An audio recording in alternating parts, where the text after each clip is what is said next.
잠언 22장 17절부터 제가 21절까지 받들어 읽겠습니다.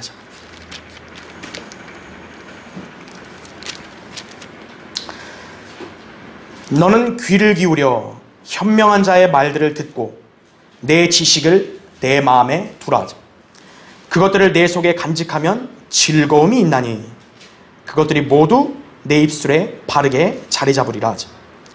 너의 신뢰가 죽게 있게 하려고 오늘 내가 너에게 이것을 알게 하였으니 바로 너에게라. 내가 조언과 지식의 훌륭한 것들을 내게 기록하였으니 이는 너로 하여금 진리의 말씀들의 확실함을 알게 하며 너에게 사람을 보낸 그들에게 진리의 말씀들을 대답하게 하려 함이 아니냐, 이렇게 말씀하십니다. 그렇죠. 잠깐 말씀을 위해서 기도하겠습니다. 위대하시고 전능하신 아버지 하나님, 오늘 주일 오전에도 아름다운 예배로 모여 주님을 찬양하며 경배드릴 수 있게 해주셔서 감사드립니다.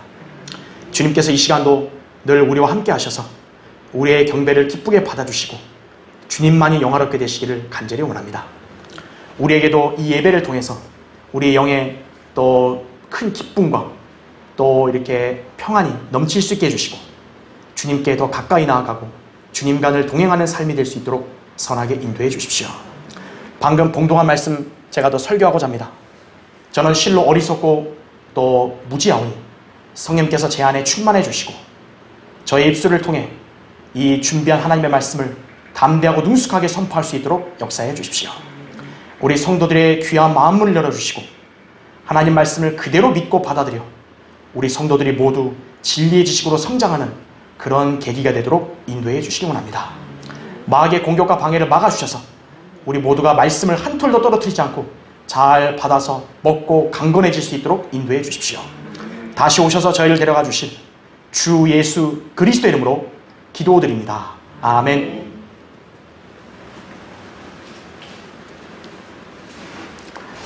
왜 바른 성경을 우리에게 주셨는가? 여러분 가끔 궁금하지 않으세요? 오늘 그 제목으로 이렇게 말씀을 전하고자 하겠습니다. 진리가 무엇인가?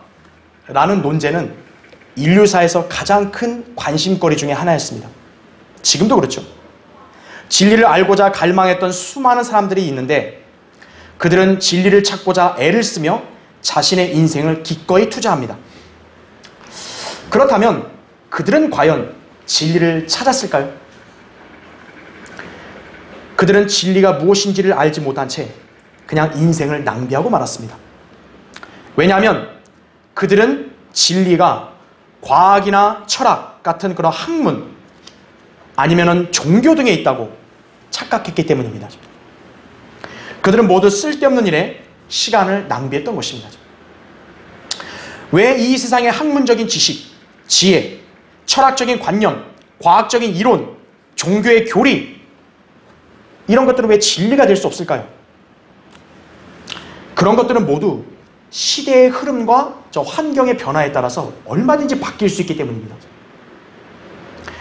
진리가 인간들의 관점 또 저 환경에 따라 변한다면 그것이 무슨 진리가 되겠습니까?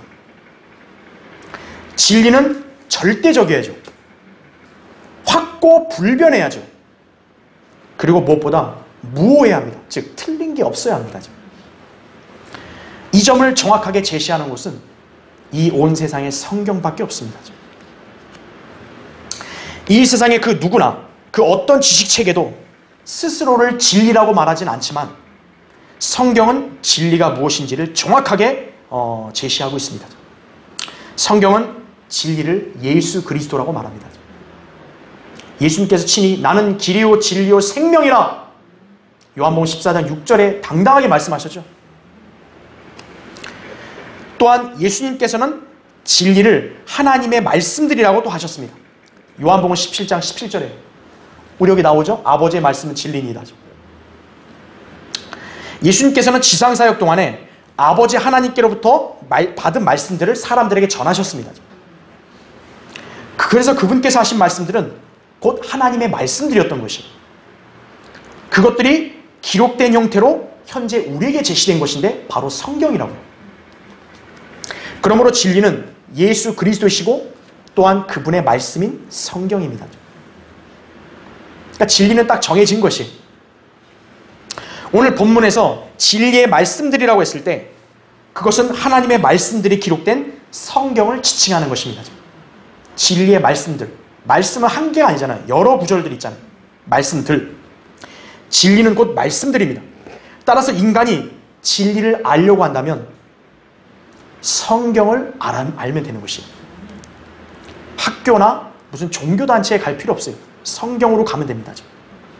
성경을 배제한 채 아무리 시간과 노력을 들여도요, 그것은 모두 헛될 뿐입니다. 이것이 바로 인류 역사에서 수많은 사람들이 진리를 찾겠다고 했으면서도 진리를 만나지 못한 이유입니다. 그에 비해 우리는 어떻습니까? 우리는 엄청난 연구와 시간과 돈을 들이지 않았어도 진리를 알게 된 것이죠. 예수 그리스도를 알고 그분을 만나 인생이 변화되었고, 성경이 하나님의 말씀드린 진리임을 알았고, 그리고 이 성경대로 믿고 살기 때문입니다. 진리를 안 사람들은 바로 우리들이라고요. 그러기에 성경이 얼마나 우리 인생에서 중요한지를 알아야 합니다. 그런데 작금의 대다수의 기독교인들은 성경의 이런 중요성을 과연 알고 있을까요? 성경이라 해서 다 같은 성경일까요? 대다수의 교회들은 성경의 중요성과 권위를 무시한 채 단지 교회 출석의 표식으로만 성경을 들고 다니고 있습니다. 그들은 성경이 변개되었다는 사실에는 안중에도 없고, 다만 이 생의 번영, 교회 성장을 위해서 하나님의 이름을 이용하고 있을 뿐입니다. 그런 사람들은 아무리 하나님을 부르며 저 교회 생활에 전전해도 절대로 진리를 알 수 없습니다. 진리를 알고 깨닫지 못했다면 교회에 다니는 것이 무슨 유익이 있겠어요? 그런 사람의 인생은 실로 비참할 뿐입니다. 시편 49편 20절에 사람이 존귀에 처해 있어도 깨닫지 못하면 멸망하는 짐승들과 같으니라, 이렇게 말씀하셨습니다. 인간이 왜 동물과 달라야 됩니까? 인간은 진리를 알 수 있기 때문에 그런 거죠. 근데 진리를 모르고 산다면 짐승과 다를 바가 없는 거예요. 하나님께서는 진리의 말씀인 성경을 존중하지 않는 자들에게 결코 진리를 알게 하지 않으십니다. 성경을 믿지도 않으면서 하나님을 믿는 채 하는 자들에게는 변개된 성경을 주실 뿐입니다. 그게 좋냐? 그냥 그걸 받아라, 이거죠. 진리는 말씀들이고 그 말씀들을 기록한 책은 오직 바른 성경입니다. 우리 성경대로 믿는 그리스도인들에게 바른 성경을 주신 것은 놀라운 은혜가 아닐 수 없습니다. 우리는 세상 사람들, 저 기독교인들과 달리 진리의 말씀들을 붙들며 진리를 아는 생애를 우리는 살고 있는 것입니다. 자, 그렇다면 왜 주님은 우리에게 바른 성경을 주신 것일까요? 저 숫자가 많은 다른 수많은 교회들이 아닌 왜 우리에게 바른 성경을 주셨냐고요? 오늘 본문에서 그 답을 제시하고 있습니다. 오늘 본문은 모두 같은 주제로 하나님의 말씀, 곧 진리의 말씀들에 대해 다루고 있습니다. 자세하게 보면 이 모든 말씀들의 명령들이 우리가 개개인에게 향하고 있습니다. 목사나 설교자만이 아니에요. 개개인에게 다 말하고 있는 것입니다. 하나님의 말씀들을 듣고 마음에 간직하고 또 점점 알아가고 또 가르치고 전파하는 일들, 성도 개개인이 해야 되는 일이다라는 거죠. 이렇게 사는 삶이 그리스도인의 삶이고 가장 가치 있고 유익한 삶입니다. 그리스도인이라는데 성경과 무관한 사람하고, 그리스도인이라면서 성경의 말씀에 따라 사는 사람하고, 여러분 그 가치가 같겠습니까? 다르죠. 그러니까 주님이 우리에게 바른 성경을 주신 것은 그런 유익한 삶을 살라는 것이에요. 여러분의 유익을 위해서 하나님이 주신 거예요, 바른 성경을. 이 사실을 그동안 대수롭지 않게 여겼다면, 그냥 무덤덤했다면, 오늘 말씀을 통해서 우리 모두는 바른 성경을 주신 주님의 뜻을 마음에 새기고 이 진리의 성경을 대하는 자세가 이제부터는 달라져야 할 것입니다. 네. 그래서 오늘 설교의 주제는 바른 성경을 들고 있는 성도의 자세는 어떠해야 하는가, 이거예요. 한번 말씀으로 살펴보겠습니다. 첫 번째요, 하나님의 말씀을 늘 유념하며 마음에 새겨야 합니다. 오늘 본문 거기 17절부터 18절을 보십시오. 너는 귀를 기울여 현명한 자의 말들을 듣고 내 지식을 내 마음에 두라. 그것들을 내 속에 간직하면 즐거움이 있나니 그것들이 모두 내 입술에 바르게 자리 잡으리라. 이렇게 말씀하십니다. 성경은 우리에게 귀를 기울이는 것에 대해서 여러 번 말씀하십니다. 귀 있는 자는 들을지어다. 여러분 많이 들어보셨죠? 주님은 곳곳에서 중요한 말씀을 하실 때마다 우리의 귀를 어디에다 초점을 맞춰야 될지를 알려주셨습니다. 우리는 어디에 귀를 기울여야 할까요? 학자들, 교수들, 철학자들, 과학자들, 정치인들, 기업인들, 언론인들, 이들의 말을 신뢰해야 할까요? 그렇다면 목사들, 신학자들, 성경 교사들, 장로들, 권사들, 이런 사람들의 말을 맹목적으로 따라야 됩니까? 그리스도인은 무엇보다 하나님의 말씀을 경청하는 데 집중해야 합니다. 왜냐하면 하나님의 말씀만이 진리이기 때문입니다. 인간의 말은 진리가 될 수 없습니다. 왜 여러분이 강단에서 선포되는 설교를 듣는 거죠? 여기서 만약 인간적인 저의 말을 한다면 여러분 들을 필요 없어요. 하나님 말씀을 그대로 전달하니까 여러분이 듣는 거죠. 진리인 말씀들을 듣는 사람에게는 무슨 일이 일어나는 것입니까? 그 사람에게는 믿음이 형성되는 것이에요. 그러므로 믿음은 들음에서 나오며 들음은 하나님의 말씀에 의해서니라. 로마서 10장 17절 말씀이죠. 왜 수많은 사람들이 하나님을 믿는다고 말하면서도 정작 바른 믿음을 지니고 있지 못하는 것인가? 그들은 하나님의 말씀을 듣지 않았기 때문입니다. 단지 목사들이나 설교자들의 엉터리 이야기 또는 신학자들의 불분명한 이론, 거짓 지식 이런 거에 주의를 기울였기 때문이에요. 그것들은 전혀 진리가 아닙니다. 그러다 보니 진리와 무관한 것들만 계속 들어왔던 교인들에게는 믿음도 없고 그냥 구원받지 못한 채 헛된 종교생활만 하고 있는 것이. 자, 구원받은 사람이라 할지라도 역시 마찬가지예요. 어떻게 해서든 구원을 받았어요. 그러나 진리의 말씀들을 유념하지 않고 자기의 지혜나 지식 또 저기 다른 사람의 의견이나 선호 등에 귀를 내주게 되면 역시 믿음이 자라지 못하게 됩니다. 그냥 딸랑 구원으로 끝나는 거예요. 그런 사람의 생활도 역시 헛될 뿐입니다.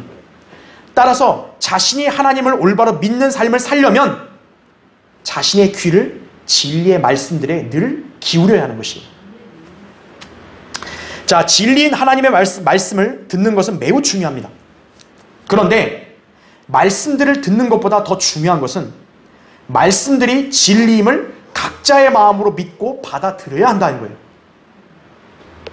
그럴 때 각 사람의 마음속에서 효과적인 역사가 일어납니다. 그렇지 않고 말씀을 듣긴 들었는데 한 귀로 흘러보내거나 그냥 머릿속으로만 맴돌게 되면 말씀의 능력이 그 사람 안에서 발휘될 수가 없습니다. 왜 복음의 진리를 알고 듣는 사람들 중에 구원받는 사람이 있고 왜 구원받지 못하는 사람이 있어요? 왜? 똑같은 복음을 분명히 듣고 믿었는데 왜 우리는 구원받았는데 저 사람들은 구원받지 못하냐고요? 복음을 마음으로 들었으면 마음으로 믿어야 하죠. 로마서 10장 9절 10절에 나온 대로. 근데 그러지 않고 지성으로 동의하는 데만 그쳤기 때문입니다. 왜 동일한 교회에서 진리의 말씀들을 듣고 배웠는데 어떤 사람은 영적으로 잘 성장해요. 생활의 변화도 잘 일어나요. 근데 왜 다른 사람은 똑같은 믿음 생활하면서도 왜 영적인 변화도 없고 오히려 침체되냐 이거죠. 바로 말씀을 각인의 마음속에 새기고 간직하지 않았기 때문이에요. 진리의 말씀들을 들었다면 마음에 새겨야 한다 이거죠. 그럴 때 그 마음에서부터 변화가 일어나는 것이에요.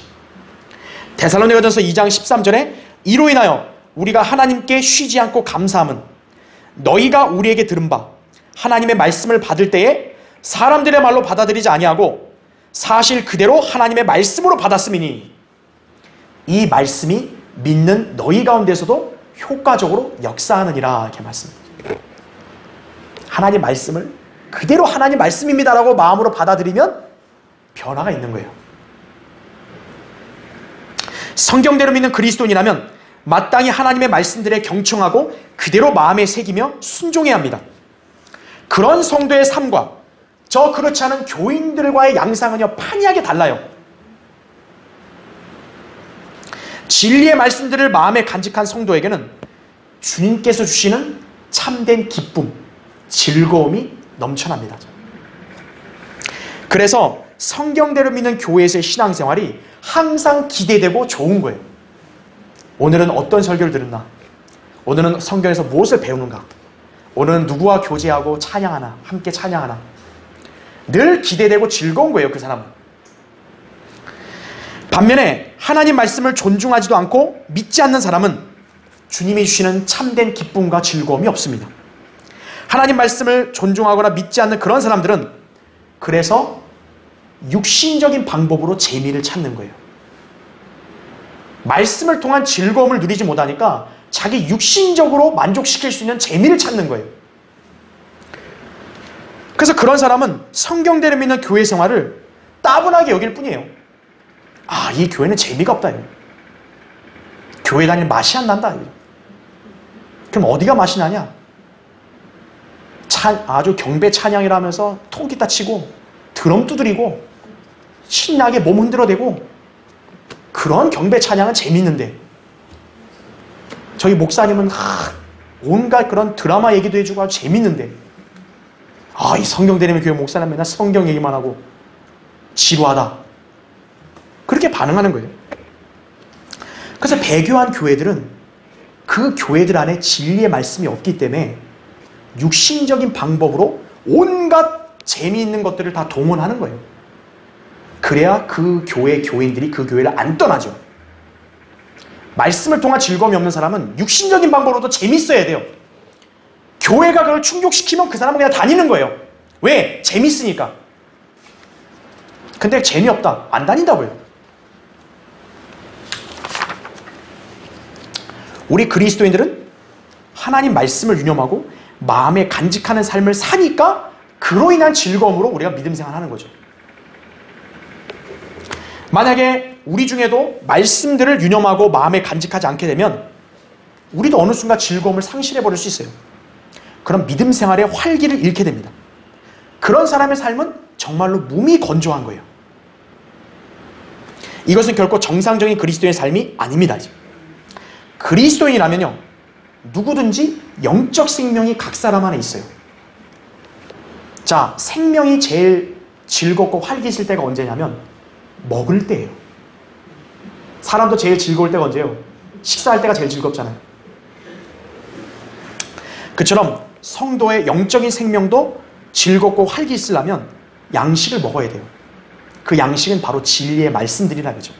그래서 진리의 말씀들이 거듭난 성도 안에 들어가면 그 성도 안에서 반응이 나서 즐거울 수밖에 없는 거예요.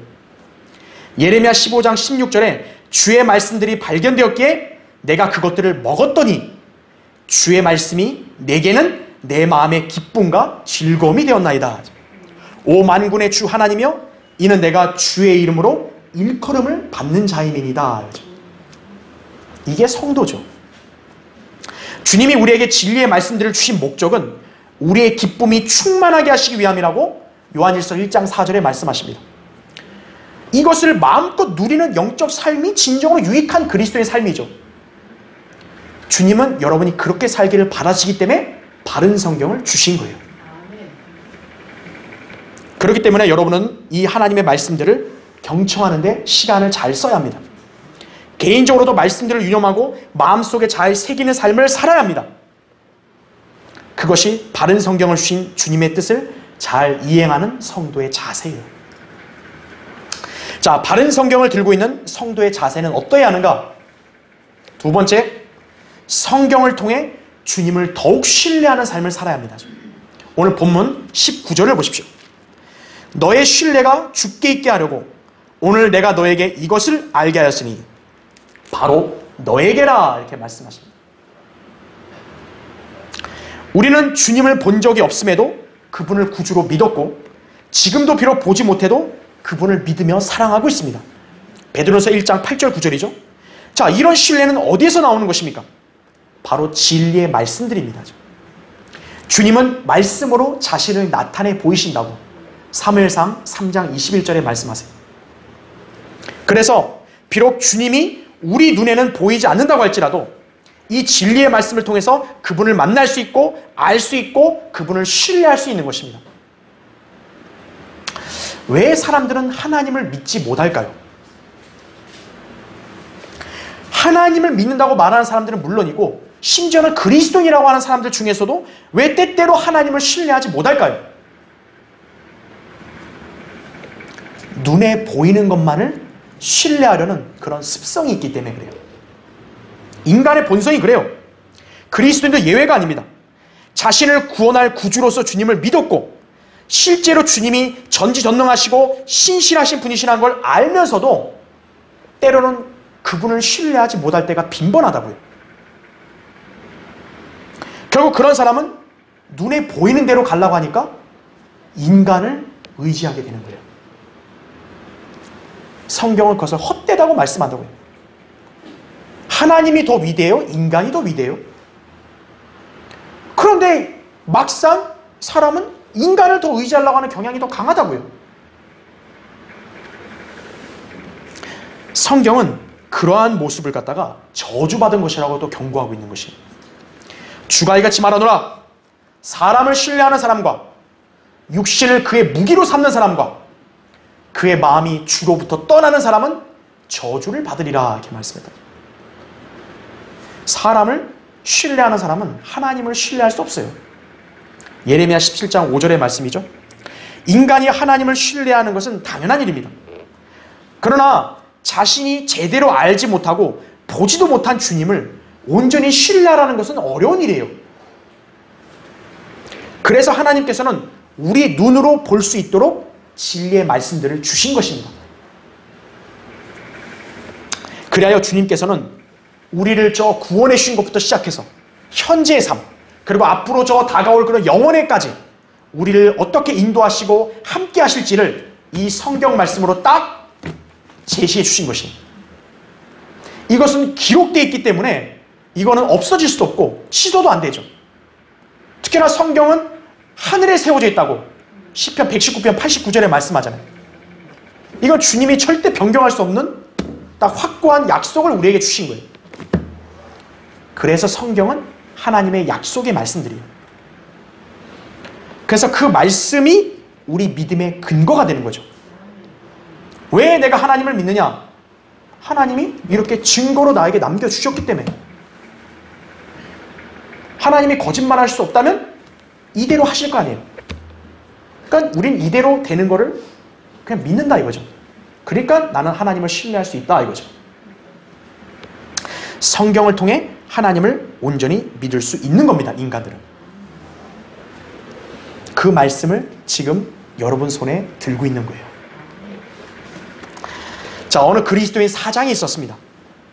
그 이 사장은 기회가 닿는 대로 종업원들에게 복음을 전하려고 했는데 그 중에 한 청년은 하나님 말씀은 단순히 인쇄된 책에 불과하다고 하면서 거절했어요.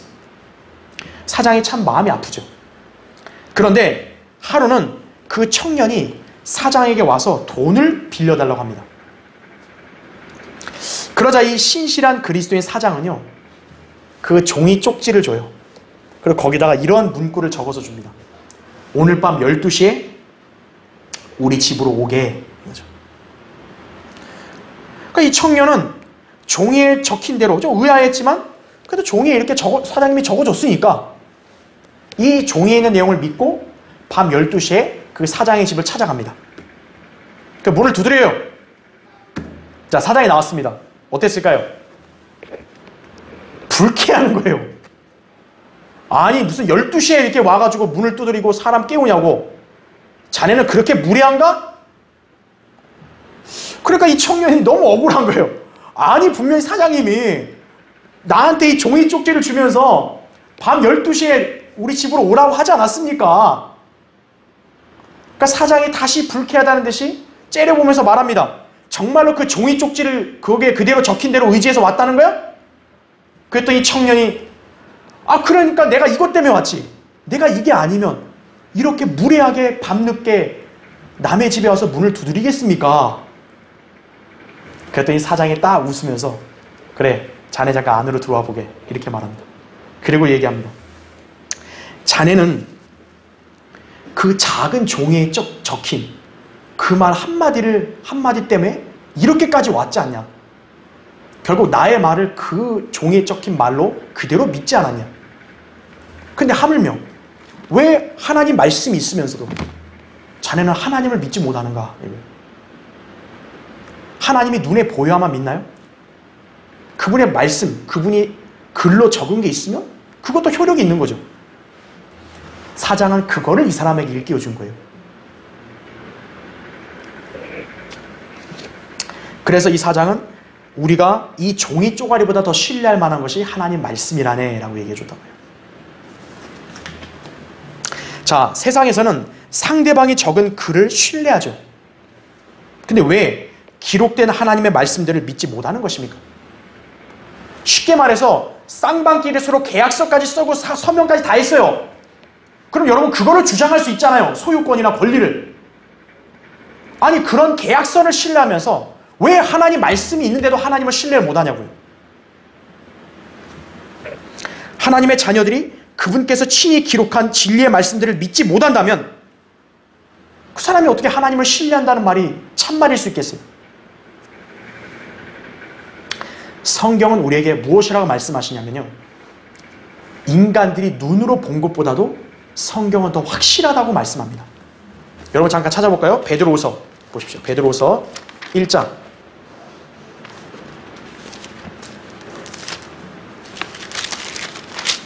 16절 보십시오.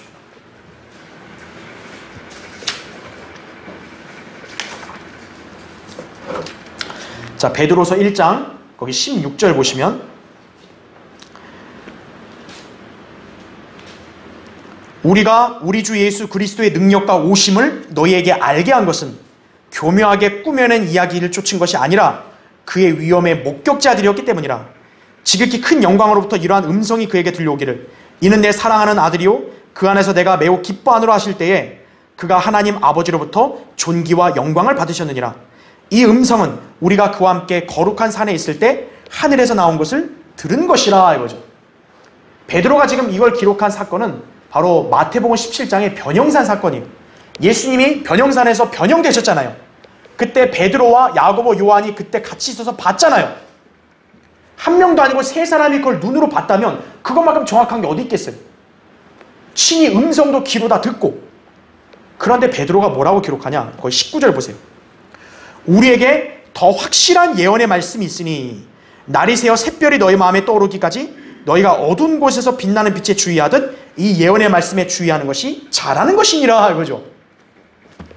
지금 베드로가 강조한 게 뭡니까? 자기가 목격자라서 눈으로 본 것보다도 더 확실한 게 뭐라는 거예요?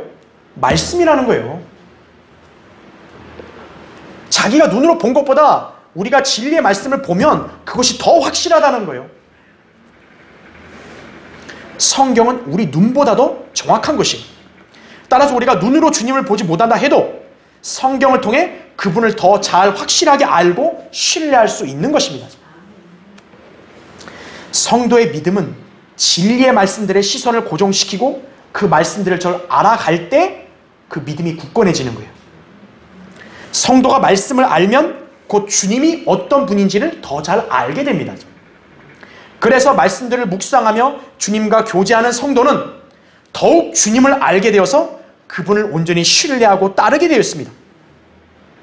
그래서 주님이 우리에게 이렇게 바른 성경을 주신 목적이 바로 여기 있는 거예요. 주님께서는 우리가 이 말씀들을 늘 묵상하며 공부함으로써 주님의 돌보심, 인도하심, 우리를 향한 약속들, 그걸 더 분명하게 우리가 알고 그분을 더욱 신뢰하기를 바라십니다.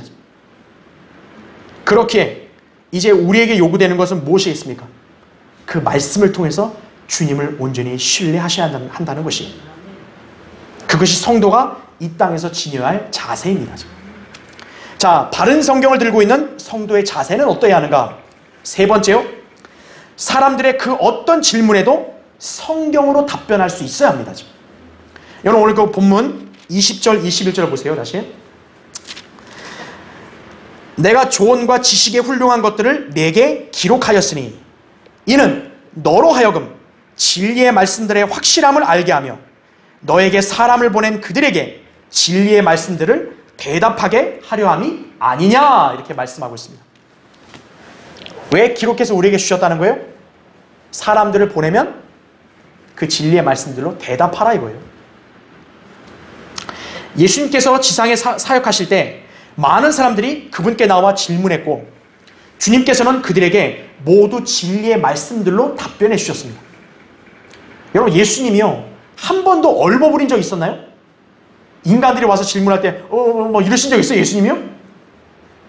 혹은 예수님이 인간적인 얘기를 하시는 거 보셨어요? 그냥 농담 얘기하시는 거 보셨어요? 그분은 모두 진리의 말씀들로 다 답변하셨다고요.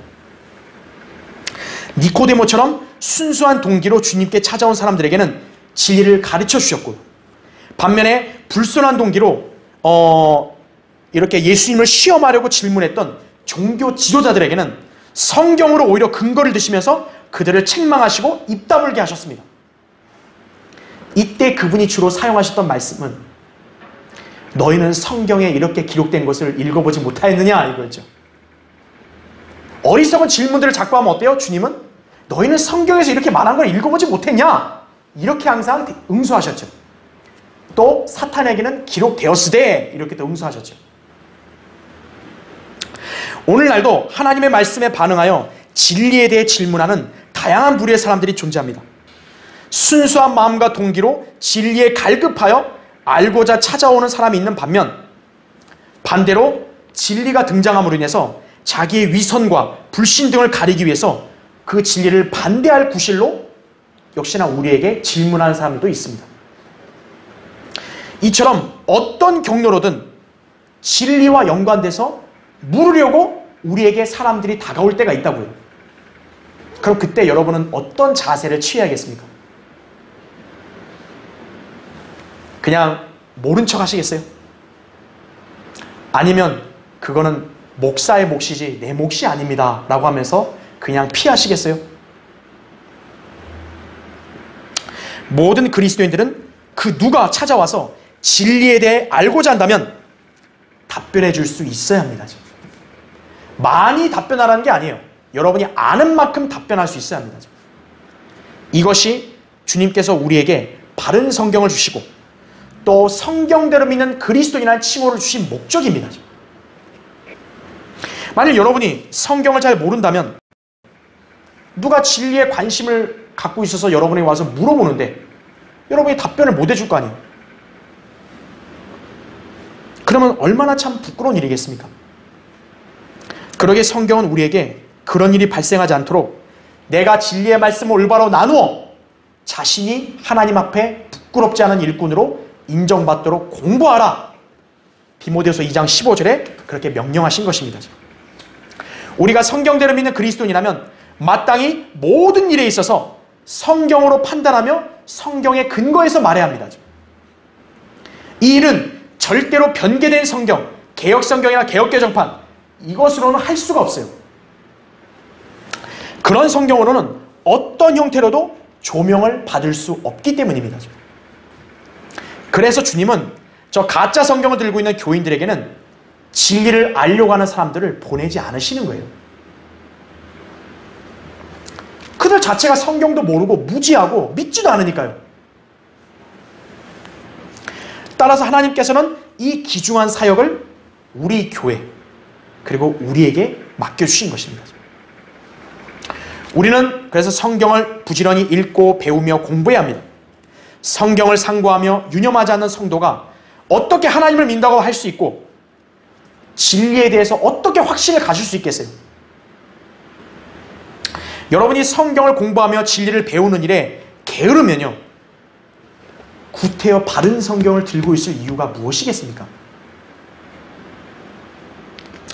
주님이 왜 굳이 우리에게 바른 성경을 주시고 이 성경대로 믿는 사람이란 귀한 칭호를 우리에게 주실 이유가 무엇이겠습니까? 우리가 이 성경을 제대로 소홀히 하는데요. 여러분이 성경대로 믿는 사람들이라면 성경으로 진리의 말씀들의 확실함을 사람들에게 알게 해야 돼요. 그리고 그들에게 진리의 말씀들에 따라 잘 답변해주고 그들에게 진리가 무엇인지를 잘 제시할 수 있어야 합니다. 우리가 존경하는 그 피터 러크만 목사님, 여러분 많이 들으셨죠? 구원받은 지 3개월 정도 된 시점에서 이 본문 말씀을 통해 자신의 삶에 큰 전환점이 되었다고 그렇게 고백했습니다. 그분도 아무리 머리가 좋아도요, 갓 구원받았을 때 뭘 알겠어요. 근데 갓 구원받고 얼마 안 됐을 때 오늘 제가 설교하는 이 본문 말씀을 딱 보면서 여기에 뭔가 예사롭지 않은 느낌을 받았다 그래요. 그 말씀이 자세히는 몰라도 뭔가 자기를 겨냥하고 있다는 느낌을 받았다는 거예요.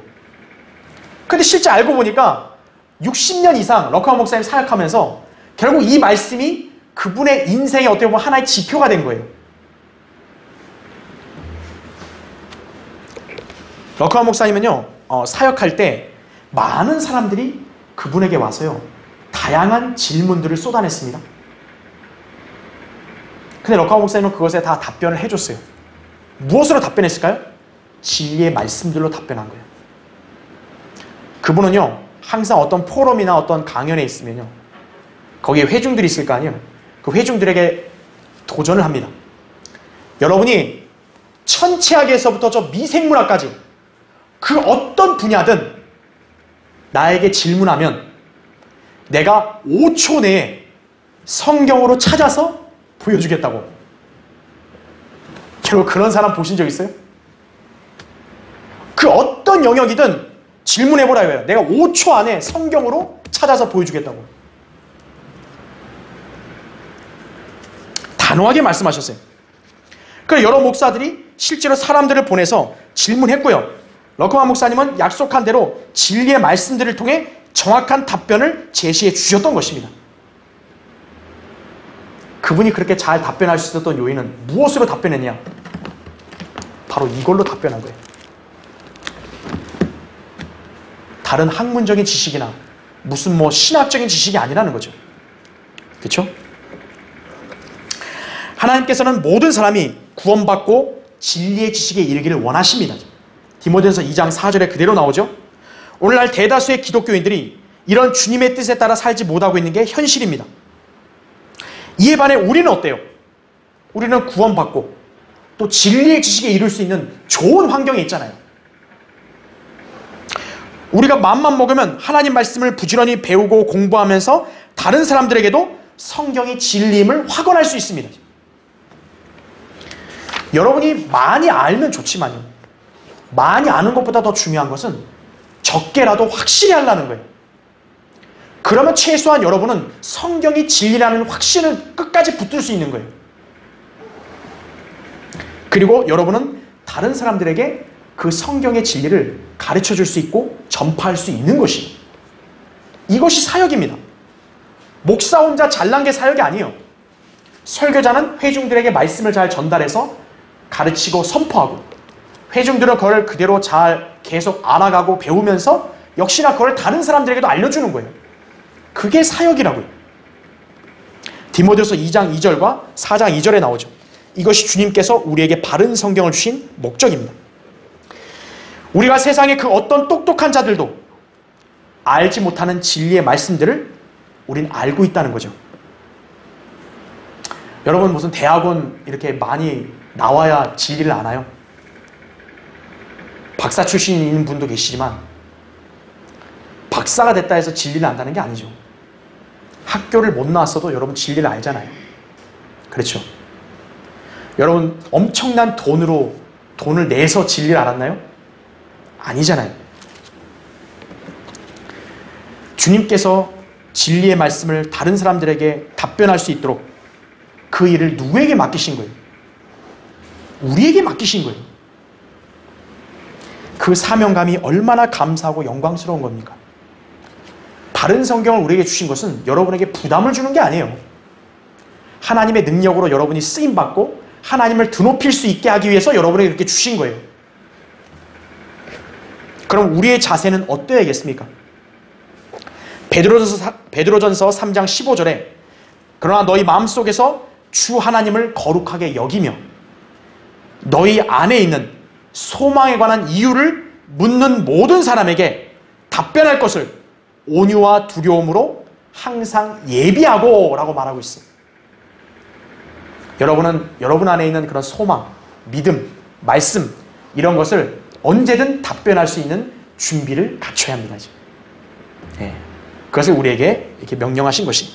자, 결론을 맺겠습니다. 예전에 국내의 한 큰 출판사의 회장이요, 지난 50년 가까운 세월 동안 무려 5천 종류가 넘는 책들을 출판했다고 합니다. 그 행적이 너무나 자랑스러워서 이 사람이 자기가 자서전을 냈는데 그 자서전의 제목이 책이었어요. 그래서 그는 그 책 자체의 존재 의의에 대해서 이렇게 말했습니다. 완성된 인간은 책 없이는 불가능하다. 결국 책이다 라고 했어요. 그런데 그 책들을 누가 만들었죠? 인간들이 만들었잖아요. 그럼 그 인간들이 완벽한가요? 그 책들을 만든 인간들은 지금 어디 있어요? 사라졌잖아요. 그 책들도 다 세월이 지나면 어떻게 돼요? 사장되잖아요. 근데 그것이 무슨 진리입니까? 그렇죠. 책이 인간을 완성한다는데 어떤 책이냐 이거예요. 성경이죠. 그 사람은 5천 종이 넘는 책들을 출판했으면서도 그 사실 하나를 모른 거예요. 여러분이 그런 사람보다 훨씬 나은 거죠. 성경은 기록된 진리의 말씀입니다. 인간들이 진리가 무엇인지에 대한 답을 얻으려면 성경으로 가야 합니다. 우리는 그렇게 했기 때문에 진리를 알게 된 것이고 우리는 하나님의 말씀에 따라 사는 것이죠. 왜 진리의 말씀드린 바른 성경을 여러분에게 주셨냐 이거예요. 저 바깥 세상에는 때로는 우리보다 더 선하고 의롭고 또 열성적인 사람들도 많잖아요. 근데 왜 여러분에게 주님이 바른 성경을 주셨냐 이거죠. 하나님께서 구원받은 우리가 진리의 말씀을 사모하니까 그 말씀들을 통해 성도로서 온당하고 복된 삶을 살게 하시려고 우리에게 그 성경을 주신 거예요. 말하자면 바른 성경을 주신 것은 우리 인생의 유익을 위해서 주신 거예요. 하나님이. 근데 그런 유익을 누리지 못한다면 구태여 우리가 한글 킹제임 성경을 들고 있을 이유가 뭐겠어요? 구태여 우리가 성경 대리는 교회라고 굳이 세상 교회로부터 성별해서 여기 올 이유가 뭐겠어요? 그렇죠? 우리가 성경을 믿는다면 이제 삶의 모든 영역에서 성경이 진리의 말씀이라는 확신을 나타낼 수 있어야 합니다. 이 시대에 성경이 절대 진리의 말씀들이라는 사실을 알고 증거할 수 있는 사람은 우리밖에 없어요. 저 세상 신학대학들 또 일반 대학들의 교수들이 할까요? 대형교회 목사들이 그렇게 할까요? 못하고 안 하잖아요. 하나님은 우리가 그렇게 할 수 있다는 걸 아시니까 바른 성경을 주신 거예요. 이를 위해서 우리는 해야 될 것이 뭐겠습니까? 항상 진리의 말씀들을 읽고 듣고 공부함으로써 늘 마음에 새겨야 합니다. 그런 성도는요, 이 진리의 말씀을 통해서 삶의 즐거움이 늘 넘쳐나요. 지속돼요. 그리고 주님을 더 온전히 신뢰하게 되고요. 그리고 누구에게든지 성경이 곧 진리라는 것을 당당하게 여러분이 증거할 수 있는 것입니다. 이것이 주님께서 우리에게 바른 성경을 주신 목적입니다. 주님이 여러분에게 이 귀한 성경을 주신 거예요. 다른 사람들은 진리를 알고 싶어도 모르는데 여러분은 진리를 알게 하셨잖아요. 귀하죠? 소중하죠? 귀하고 소중한 것을 가진 사람은 그것을 누리는 삶을 살잖아요. 다른 사람과 다르잖아요. 여러분이 그렇게 살기를 주님께서는 바라시는 것입니다. 기도하겠습니다.